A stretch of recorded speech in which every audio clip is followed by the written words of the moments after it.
ओम परतत्वे सदा लीनो रामकृष्ण समागया यो धर्म स्थापनरतो वीरेशम तम नमाम्यहम।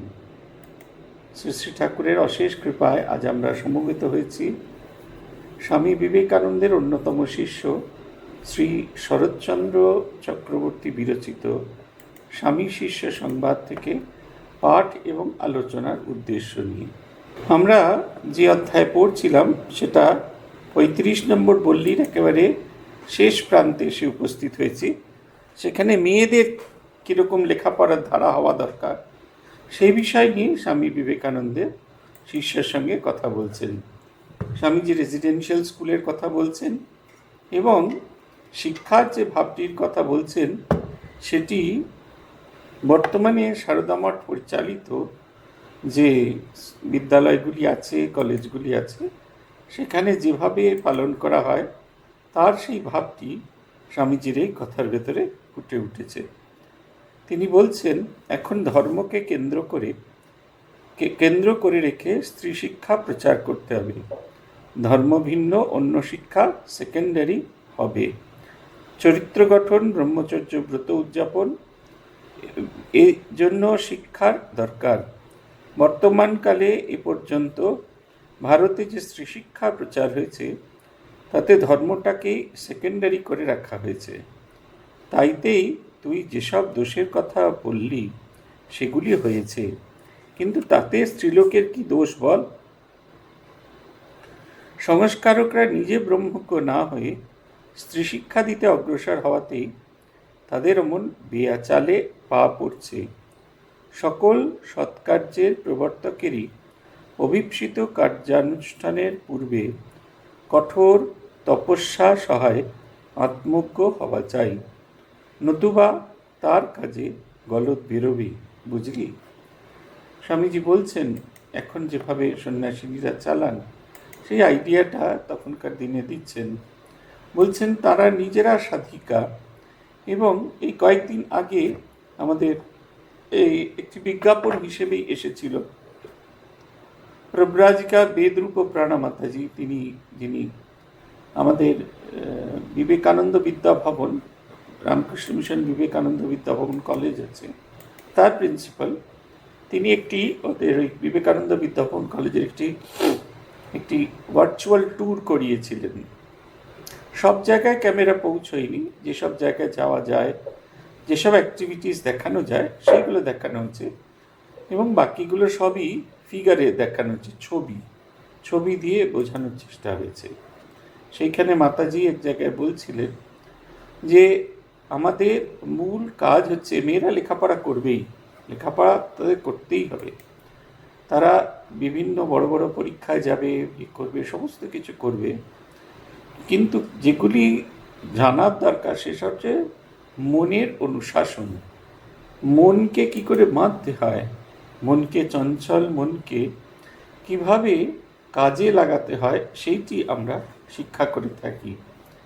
একজন শিক্ষার্থীর যদি সেইটি থাকে তাহলে তাকে আর অন্য কোনো রকম কোনো সমস্যার মধ্যে পড়তে হয় না।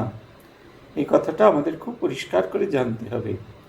আমাদের মনের কন্ট্রোল করার কথা সবার আগে ভাবা দরকার। দেখবেন যে যত বেশি শিক্ষিত তার ভেতরে তত বেশি সমস্যা তৈরি হয়, তারা তত বেশি নানা রকম কমপ্লিকেশন, মনের কমপ্লিকেশনের মধ্যে থাকেন। জীবনকে সহজ সূত্রে দেখার যে চেষ্টা, এই যে ভ্যালু এডুকেশনের হয়, কালকেই চন্দন সেন, বোধহয় অভিনেতা চন্দন সেন, তার একটি সাক্ষাৎকার দেখছিলাম। তিনি বলছেন যে বন্দে ভারতে কারা চড়ে? যাদের একটু পয়সা আছে, একটু লেখাপড়া জানা লোক আছে, তারাই তো চড়ে। এবং সেক্ষেত্রে সেই সব মানুষজনের কাছ থেকে আমরা একটু শিক্ষিত ব্যবহার আশা করে থাকি। আমরা দেখি তারা চিৎকার করে কথা বলছে, ফোনে এত জোরে কথা বলছেন ট্রেনের কম্পার্টমেন্টে সবাই শুনতে পাচ্ছে, একেবারে ভীষণ রকমের চিৎকার চেঁচামেচি চলছে। শিক্ষা আমাদের শেখায় কেমনকে নিজেকে পরিশীলিত করতে হয়। বিদ্যা তো সবার পেটেই আছে, কিন্তু ফারাকটা বুঝতে হবে।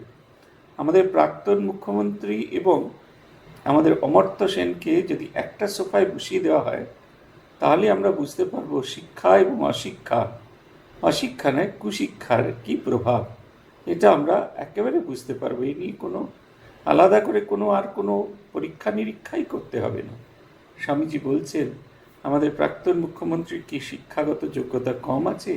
ইসলামিক হিস্ট্রিতে এমএ, সমস্ত কিছু, কত গুণের, কি লড়াকু নেত্রী, আমরা শ্রদ্ধার সঙ্গে সকলে তাকে ভাবতাম।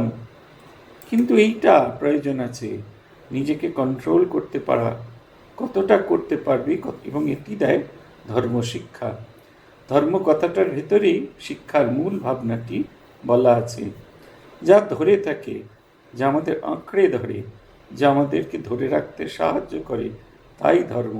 ধারয়তি স ধর্ম, যা আমাদের ধরে থাকে তাই আমাদের ধর্ম। ভ্যালু এডুকেশনের জন্য আমাদের বিভিন্ন স্কুল কলেজে যেতে হচ্ছে। কেন? আগেকার দিনে, আজ থেকে ধরুন 50 বছর আগেকার কথা ভাবুন, ভ্যালু এডুকেশন নিয়ে এরকমভাবে আমরা ভাবতাম না। কেন ভাবছি? তার কারণ হচ্ছে আমরা আমাদের বাবা মার কাছ থেকে, আমরা আমাদের পরিবারের কাছ থেকে এই ভ্যালুটা আর পাচ্ছি না।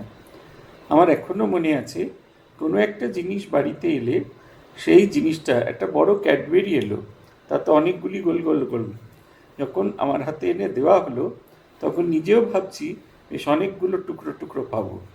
কিন্তু যখন আদতে হাতে পেলুম, তখন হয় একটা, বড়জোর 2টো টুকরো পেয়েছি, আর বাকি টুকরো পাওয়া গেল না। এ নিয়ে আমাদের দুঃখ ছিল না, এ নিয়ে আমাদের ক্ষোভ ছিল না, কারণ আমরা সকলের মধ্যে সেই খাবার ভাগ করে খেতে শিখেছি। এই যে নিজের জিনিসকে ভাগ করে খাবার কথা, এটা আমরা আমাদের পরিবার থেকে পরম্পরায় পাচ্ছি। এখন কিন্তু এটি নেই। এখন আমাদের ভ্যালু এডুকেশনের কথা বলতে হয়। Chicken soup for the children বা এরকম কিছু বইয়ের কথা দিব্যানন্দজি বলছেন, জানিস তো, সেখানে বলা আছে যে মা ছেলের জন্য রান্না করছেন, ছেলে মাকে বলছে, thank you mummy, you have cooked for me. মা ছেলেকে রান্না করে দিয়েছে, এর মধ্যে থ্যাংক ইউ বলার কি আছে? কারণ এই যে ভাবটি, এটাও ওই দেশে মায়ের কাছে সন্তানের প্রতি আসে না। আমাদের এই যে ভালোবাসা, যে শিক্ষাটা অন্তর্নিহিত, পুঁথিগত বিদ্যা যেরকম শিখব, তেমনি আত্মগত নিজেকে তৈরি করার শিক্ষাটা খুব বেশি জরুরি। আমার ভেতরে যদি সূর্যের আলো না জ্বলে, তাহলে কিন্তু হয় না। তিনি বলছেন, ব্রাহ্ম শিক্ষা কেন ফেল করলো? কারণ ব্রাহ্ম শিক্ষা নিজেদেরই যে দাঁড়িয়ে আছে, যে প্ল্যাটফর্মটার উপর দাঁড়িয়ে আছে, সেইটা সম্পর্কেই তারা সন্দিহান। অতএব তারা যে শিক্ষা দান করছেন তার ছাত্রছাত্রীদের, তারা যে শিক্ষা দান করছেন পরবর্তী প্রজন্মকে, সেটা মোস্টলি পুঁথিগত শিক্ষা এবং কিছু বিধিসম্মত শিক্ষা। মানুষের ভেতরের অন্তর্নিহিত উৎকর্ষতার শিক্ষা কখনো আমাদের পড়ানো হয় না, কখনো শেখানো হয় না। আমি আমাদের এই যে একজন মাস্টারমশাইয়ের কথা বলি, সবসময় বলে থাকি তার কথা, অসীম মুখোপাধ্যায়। আমাদের গভর্নমেন্ট স্কুলে তিনি ইংরেজি সাহিত্য পড়াতেন। সেন্ড অফ কবিতা তৈরি করছেন, সেন্ড অফ কবিতা পড়াচ্ছেন। পড়াতে পড়াতে তিনি দুটো ভাগ করে দিয়েছেন ব্যালেন্স শিটের মতো। একদিকে রাখা রয়েছে যে সেন্ড অফ সম্পর্কে আমাদের কি ধারণা, আর একদিকে কবি কি দায় রেখে গেছেন আমাদের মধ্যে, আমাদের জন্য। এই দুটি ভাবনাকে সংযুক্ত করে তিনি পড়াচ্ছেন। একই সঙ্গে মনের ভেতরে আমরা জানতে পারছি যে ইউজুয়াল সেন্ড অফ বলতে কি বোঝায়, আরেকদিকে আমরা জানতে পারছি কবি কি দায় রেখেছেন। এবার যেদিক থেকে যেভাবে প্রশ্ন আসবে, আমি আমার মৌলিক ভাবনা দিয়ে তার উত্তর দিতে পারবো, কারণ বিষয়বস্তুটা সম্পর্কে আমি অবহিত আছি। শিক্ষা শুধুমাত্র শব্দ দিয়ে নয়, শিক্ষা শুধুমাত্র পুঁথির মধ্যে দিয়ে নয়, পুঁথির বাইরে যে জগৎটা আছে সেইটার কাছে পৌঁছানো। শিক্ষা আমাদের শিক্ষা হচ্ছে আমাদের বাড়ির অর্নামেন্টেশন, কিন্তু আসল যেটা প্রয়োজন সেটা হচ্ছে ফাউন্ডেশন, যেটা চরিত্র থেকে তৈরি হয়। স্বামীজি এই চরিত্র শিক্ষার কথা খুব ভালো করে বলছেন। শিষ্য বলছেন, আজ্ঞা হাঁ, দেখিতে পাওয়া যায় অনেক শিক্ষিত মেয়েরা কেবল নভেল নাটক পড়িয়াই সময় কাটায়। পূর্ববঙ্গে কিন্তু এরূপ মেয়েরা শিক্ষিতা হইয়াও নানা ব্রতের অনুষ্ঠান করে। এদেশে রূপ করে কি? স্বামীজি বললেন, ভালো মন্দ সব দেশে সব জাতের ভেতর রয়েছে। আমার কাজ হচ্ছে নিজের জীবনে ভালো করে লোকের সামনে এক্সাম্পল বা দৃষ্টান্ত করা। কন্ডেম নিন্দাবাদ করে কোনো কাজ সফল হয় না, কেবল লোকে হটে যায়। যে যা বলে বলুক, কাকেও কন্ট্রাডিক্ট করবিনি। এই মায়ার জগতে যে যা বলে, যা করতে যাবি তাতেই দোষ থাকবে। সর্বারম্ভা হি দোষেনা ধূমেঘ্না গিরি আবৃতা। আগুন থাকলেই ধূম উঠবে, কিন্তু তাই বলে কি নিশ্চেষ্ট হয়ে বসে থাকতে হবে? যতটা পারিস ভালো কাজ করে যেতে হবে। পূজ্যপাদ আত্মস্থানন্দজি এই বিষয়টি বারবার আমাদের বলতেন অন্যকে বদল করবার চেষ্টা করো না। বদল যদি করতে হয় তো সবার আগে নিজেকে বদল করো। আমরা যত নিজেকে বদল করতে পারবো তত অন্যের ভিতরে বদল হওয়ার চেষ্টা হবে।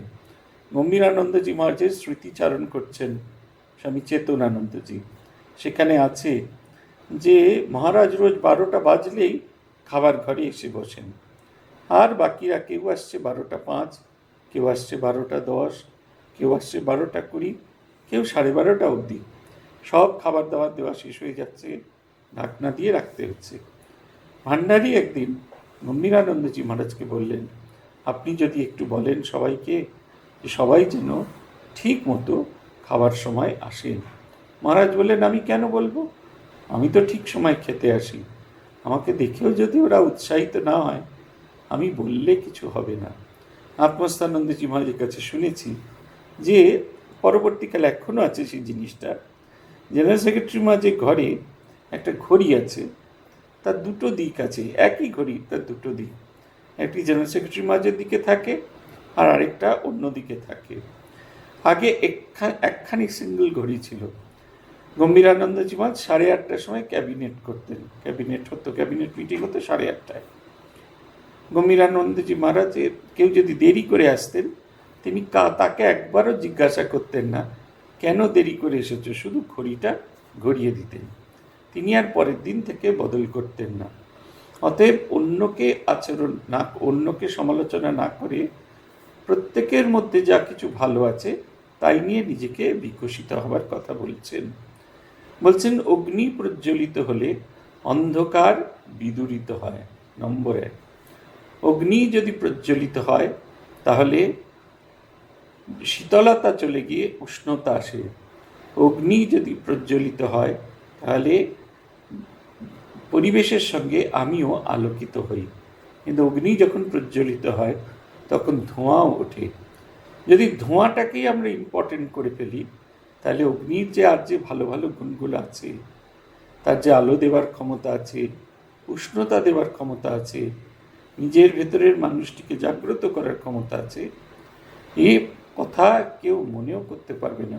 সবাই সেই ধোঁয়া নিয়েই পড়ে থাকবে। তাই তিনি বলছেন যে তাই বলে নিশ্চেষ্ট আগুন জ্বাললে ধোঁয়া হবে, তাই বলে কি নিশ্চেষ্ট আগুন না জ্বেলে থাকবো তা তো নয়। আগুন না জ্বেলে থাকলে অন্ধকারে বসে থাকতে হবে। আমাদের এখানে একটি ছেলে আছে, মন্দিরে কাজ করে, ভয়ানক কুঁড়ে। শ্রী মা যদিও বাঁকুড়া জেলার লোক, তিনি যদিও খুব কাজের ছিলেন, খুব কর্মঠ ছিল, কিন্তু আমাদের বাঁকুড়া জেলার লোকেদের একটা বেসিক স্ট্রাকচার আছে, তারা খুব কুঁড়ে, আলসি। আমাদের সে লোক এমন কুঁড়ে, সে প্রায় 3 মাস হলো মন্দিরে কাজ করছে, কিন্তু মন্দিরের একটা আলোর সুইচ হচ্ছে চেনে না। এমনকি আলোর সুইচটা কোনখানে সেটাও সে কখনো জানবার চেষ্টা করেনি। প্রত্যেক দিন সে এসে দেখে যে মন্দিরের ভাড়ার ঘরে একটা ছোট আলো জ্বলছে, সেই ছোট আলোতেই কাজ করতে থাকে। তার মধ্যে ছাত্ররা এসে যায়, তারা বড় আলো জ্বালে। সেদিনকে লোডশেডিং হয়ে গেছে, ছোট আলোটাও জ্বলছে না। সে আস্তে আস্তে দরজা খুলেছে, ওই বাইরের যে আলোটা আছে সেই আলোতে ভেতরে ঢুকেছে, দেখছে ভাড়ার ঘরটা ঘুটঘুট করছে, অন্ধকার। সে একবারও আলো খোঁজেনি। জেনারেটর চলছে তো পাওয়ার তো যাবেই, অন্য আলোগুলো তো চলবে। সে একবারও সেটা চেষ্টা করেনি। ঘরে গিয়ে দেখা গেল সে চুপটি করে, ঘরের দরজা খোলা, সে চুপটি করে সে ঘরের মাঝখানে বসে আছে। জিজ্ঞাসা করা হলো, হ্যাঁ রে জ্বালাসনি কেন? বলছে, না, কোন সুইচটা জ্বালতে কোন সুইচটা জ্বালবো, তার চেয়ে এই ভালো অন্ধকারে বসে থাকি। এটা স্বামীজি এটির কথা বলছেন যে আগুন জ্বললে ধোঁয়া হবে, কিন্তু সেই ধোঁয়াই যদি আমাদের জীবনে সর্বস্ব হয়ে যায়, তাহলে আমরা কখনোই কোনো কিছু করে উঠতে পারবো না। ঠাকুর শিষ্য জিজ্ঞাসা করছেন, ভালো কাজটা কি? স্বামীজি বলছেন, যাতে ব্রহ্ম বিকাশে সাহায্য করে, তাই ভালো কাজ। কি সুন্দর কথা! ব্রহ্ম বিকাশে যাতে সাহায্য করে, মানুষের ভেতরের অন্তর্নিহিত দেবত্ব যাতে বিকশিত হয়, এইটির কথা তিনি বলছেন। অন্তর্নিহিত দেবত্বের বিকাশ সাধন, এইটির চেষ্টা। আমার ভেতরে যে ভগবান বিরাজ করছেন সেটা যেন আমি অনুভব করতে পারি।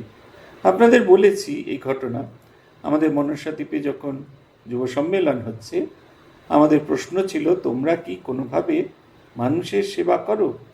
একটি কন্যা উঠে বলল, অনেকেই অনেক উত্তর দিচ্ছে, একটি কন্যা উঠে বলল সে পরীক্ষার সময় 4টে করে কলম নিয়ে যায়, নিজে একটা ব্যবহার করে, 3টে অতিরিক্ত থাকে।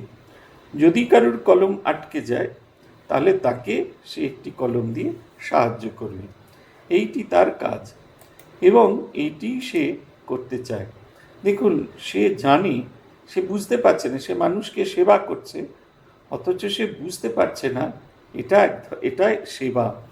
যে ব্রহ্ম বিকাশের কথা বলছেন, আমার ভেতরে যে অন্তর্নিহিত ঈশ্বর আছেন, তিনি যে আছেন শুধু সেটা জানা নয়, আমি কেমন করলে সেই অন্তর্নিহিত দেবত্ব জাগ্রত হয়। মহারাজ বলতেন, সবসময় ভালো কাজ করে যাবে, প্রতি ভালো কাজ। স্বামীজির ওইটির উদাহরণ দিতেন, বলতেন, একটি ধপধপে সাদা দেওয়াল, তাতে কেউ একটা আঙুলের ছাপ দিয়ে গেছে, সঙ্গে সঙ্গে সাবান জল দিয়ে পরিষ্কার করো, দাগহীন হয়ে থাকবে সেখানে। পরের দিন আবার সেই জায়গায় কেউ আঙুলের ছাপ দিয়ে গেছে, তখন তুমি আবার পরিষ্কার করলে ফেইন্ট একটা দাগ থেকে যাবে। পরের দিন আবার দাগ তীব্র হতে থাকছে। একটা সময় তুমি সাবান জল দিয়ে পরিষ্কার করলেও সেই দাগটি যাবে না। ওই যে প্রত্যেক দিনে যে দাগটা লাগানো হচ্ছে সেটা হচ্ছে সংস্কার, আর ওই যে ঘনীভূত যে দাগ সেটা হচ্ছে চরিত্র।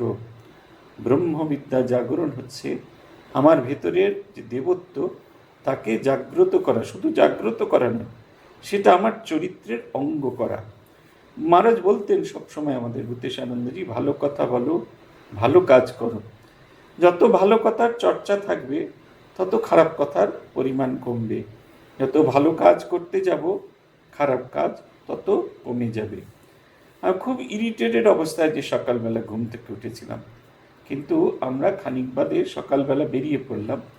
আমাদের এই বিভিন্ন যে শিশু শিক্ষা বিকাশ কেন্দ্র আছে, সেই সমস্ত ছাত্রছাত্রীদের জন্য একটা করে রেইনকোট আর একটা করে গ্লুকন-ডি দেওয়ার জন্য গেছিলাম।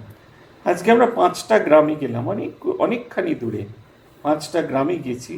সেই ছাত্রছাত্রীরা অপেক্ষা করে আছেন। সবচেয়ে বড় কথা, একজন আবার আমরা যখন চলে যাচ্ছি, আমরা তো তাড়াতাড়ি করে আবার পরের গ্রামে যাব, শেষ গ্রামে যাওয়ার আগে মানজিমুড়া গ্রামটির নাম, সেখানে স্কুল কর্তৃপক্ষ দরজা খুলে দেয়নি, তাই আমাদের কোচিং সেন্টার হয় স্কুলের বারান্দায়।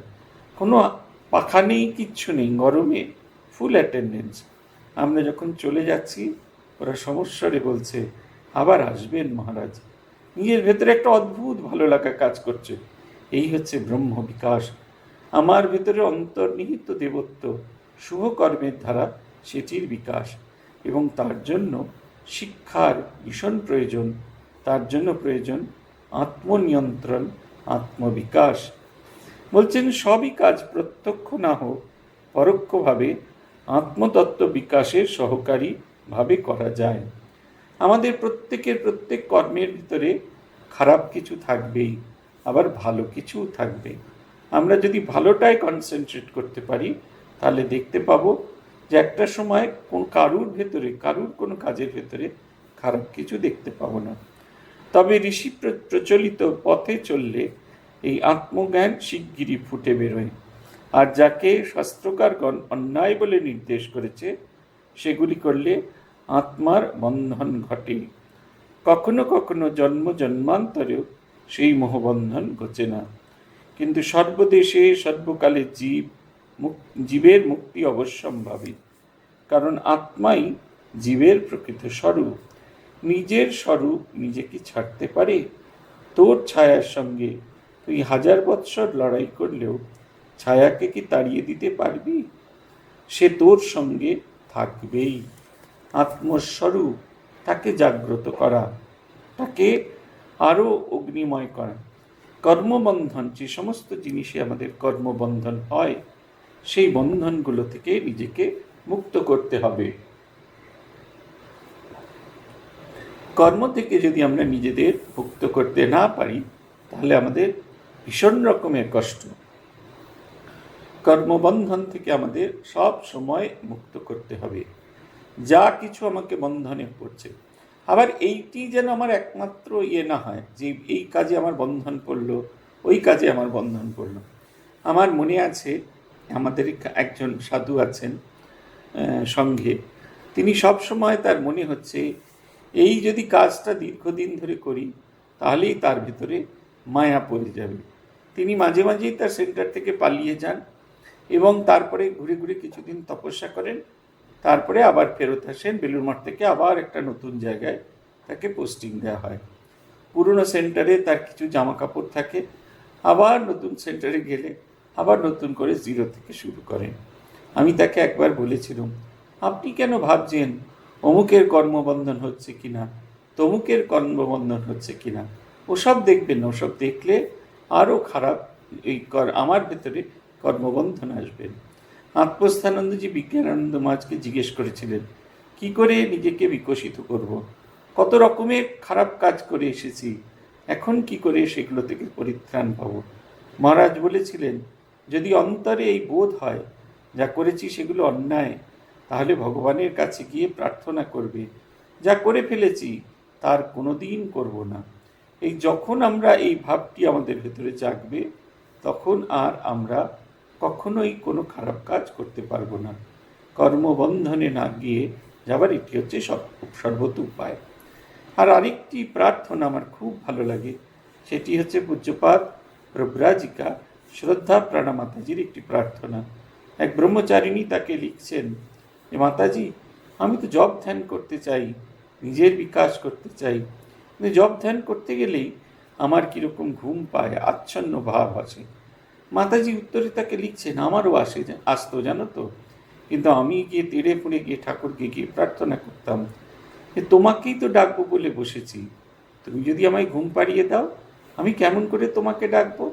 তোমাকে তো আমার ডাকা হবে না, তাই আমাকে জাগিয়ে রাখতেই হবে। এই যে দেখুন, এই প্রার্থনা এবং শরণাগতি। আমার ভেতরে অনেক কালো আছে, রবীন্দ্রনাথের গানে আছে, কত কলুষ কত ফাঁকি এখনো যে আছে বাকি, মনের গভীরে আমায় তার লাগিয়ে আর ফিরাইও না, তারে আগুন দিয়ে দহ, তুমি এবার আমায় লহ হে নাথ লহ। আমাদের আত্মমুক্তির চেষ্টা নিরন্তর করে যেতে হবে এবং আত্মমুক্তি আমাদের একমাত্র পথ।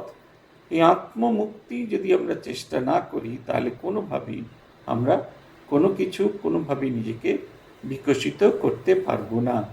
সেই কারণে একটা দৃষ্টি হচ্ছে পজিটিভ দৃষ্টিভঙ্গি থাকবে, জগতের সব কিছুর ভেতরে কিছু খারাপ কিছু ভালো মেশানো থাকবে, ভালোর দিকে দৃষ্টিপাত করা।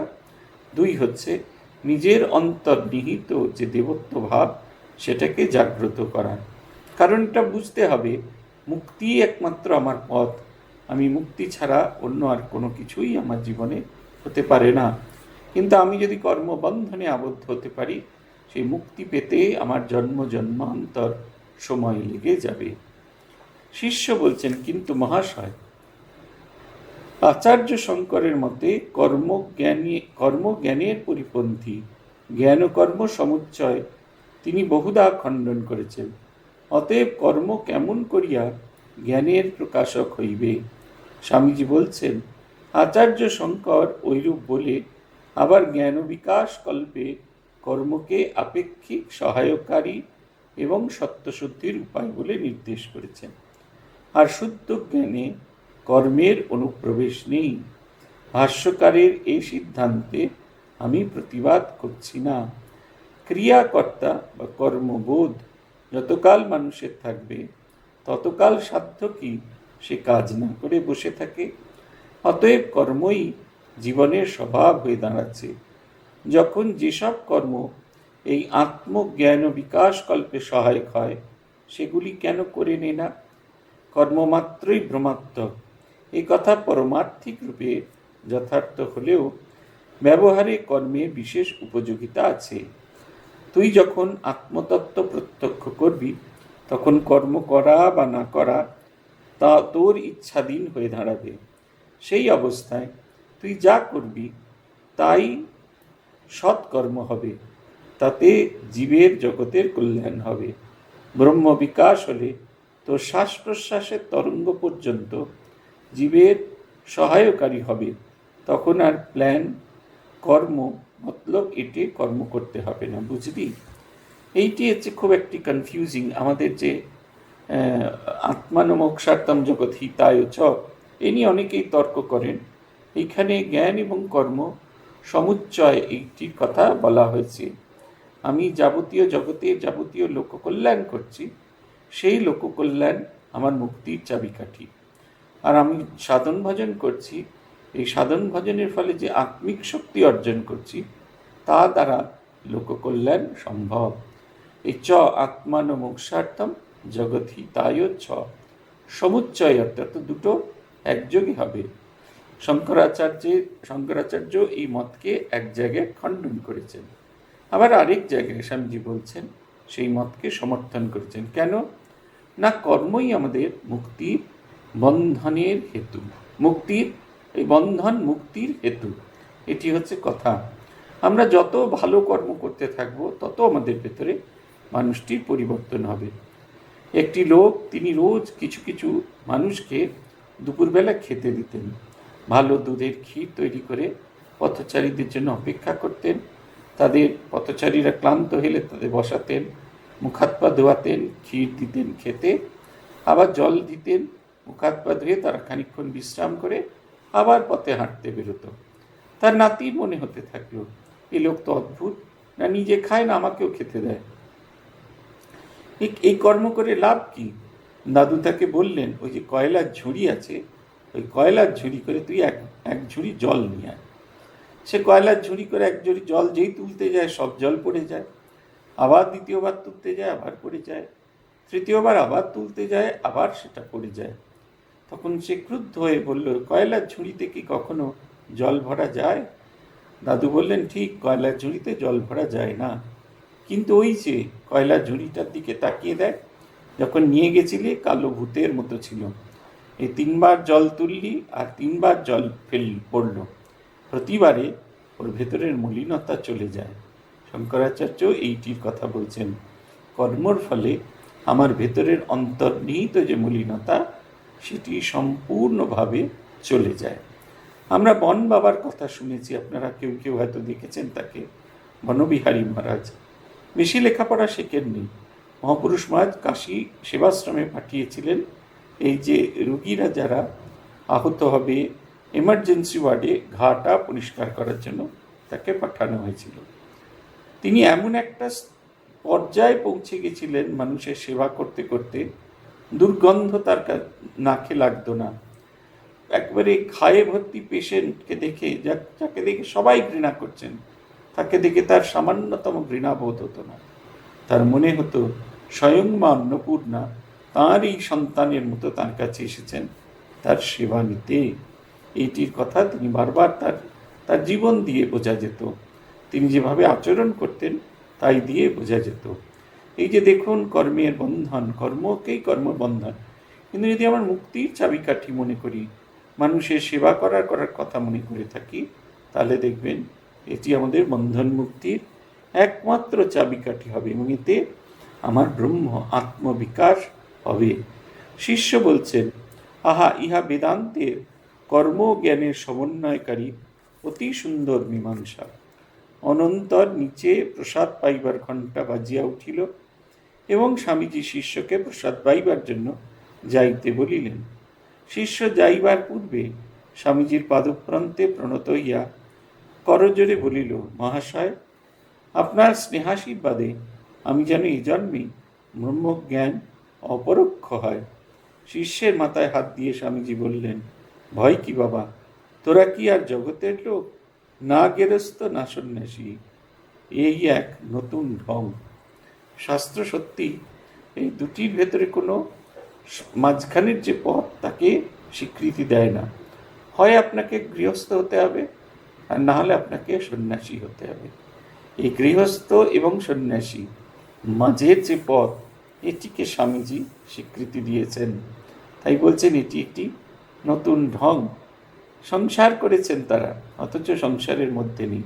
আবার কোনো কোনো ছেলে সংসার করে না, সারাটা জীবন মানুষের সেবায় কাটিয়ে দেন, এবং চলে যাওয়াগুলো ওই রকম হয়। আমাদের হেডকোয়ার্টার্সে একজন আসতেন পূজনীয় জয়শঙ্কর মহারাজের কাছে, নির্মলদা নাম তার। নির্মলদা স্টেট ব্যাংক অফ ইন্ডিয়ায় চাকরি করতেন। অসম্ভব ভালো, ব্যাংকে 6 দিন প্রাণপাত করে পরিশ্রম করতেন, এবং রবিবার দিন আমাদের প্রভিডেন্ট ফান্ড সেকশনে এসে যে কাজ দেয়া হতো সেই কাজটি তিনি করতেন। ভাউচার গুছাতে বললে সারাদিন ধরে ভাউচার গুছাচ্ছেন। মহারাজের 3-4টে ডায়েরি, তার থেকে একটা ডায়েরিতে টেলিফোন নাম্বার নিয়ে আসবেন, তাই তিনি করে চলেছেন। তিনি এই ট্রেনের টিকিট কাটতে গিয়ে আচমকাই দিব্য দর্শন হয়েছে কিলো জানি না, সবাই তাকে বারণ করছে, বাস আসছে বাস আসছে, তার স্কুটারটা বাসের সামনে চলে গেল। এত মানুষের চিৎকার, কোনো কিছুতেই কিছু হলো না। একবারে নিশ্চিন্তে হারিয়ে গেলেন। যেরকম মানুষের সেবা করে গেছেন, যেরকম মানুষজনকে থেকে আমরা, তার যখন শরীর চলে গেল, ডেড বডি আসার পরে তার বাড়িতে গিয়েছিলাম, রাশি রাশি মানুষ এসে উপস্থিত হয়েছেন। অথচ নির্মলদা কথা বলতেন না খুব বেশি মানুষের সঙ্গে মিশতেন না, বরাবরই চুপচাপ নিঃশব্দে কত লোকের যে সেবা করেছেন তার পরিচয় সেদিনকে আমরা ওইখানে দাঁড়িয়ে দাঁড়িয়ে দেখছিলাম। নিঃশব্দে কাজ করে চলেছেন। স্বামীজি আশীর্বাদ করছেন, ভয় কি বাবা, তোরা কি আর এই জগতের লোক?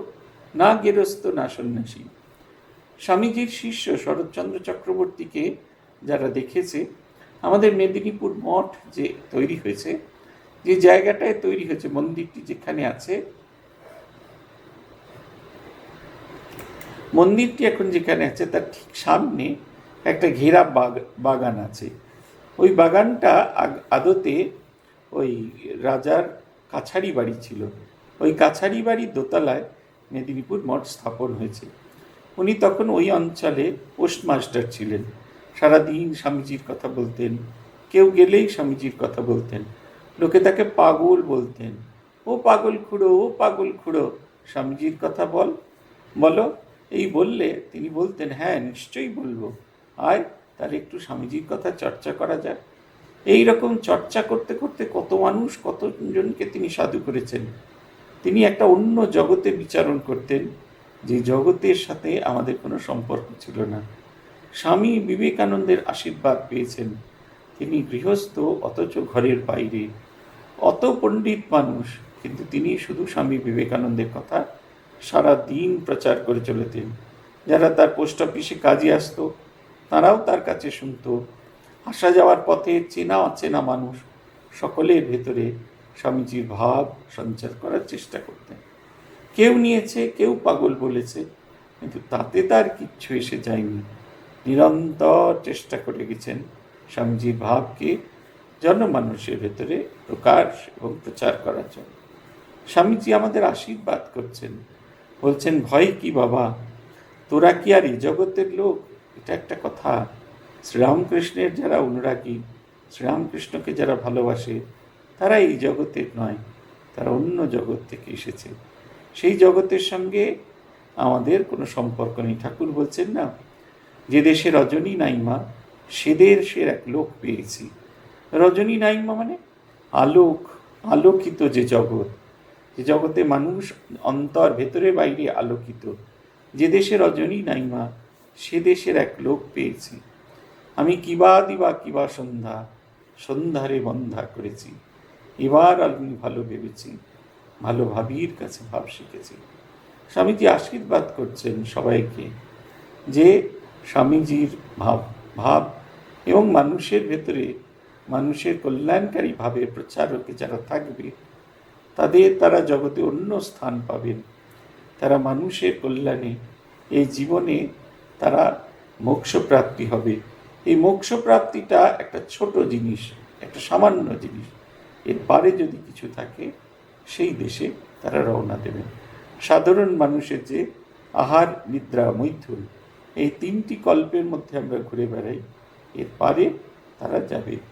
আজ এই পর্যন্ত। আগামী দিনে এ বিষয় নিয়ে আমরা আলোচনা করব।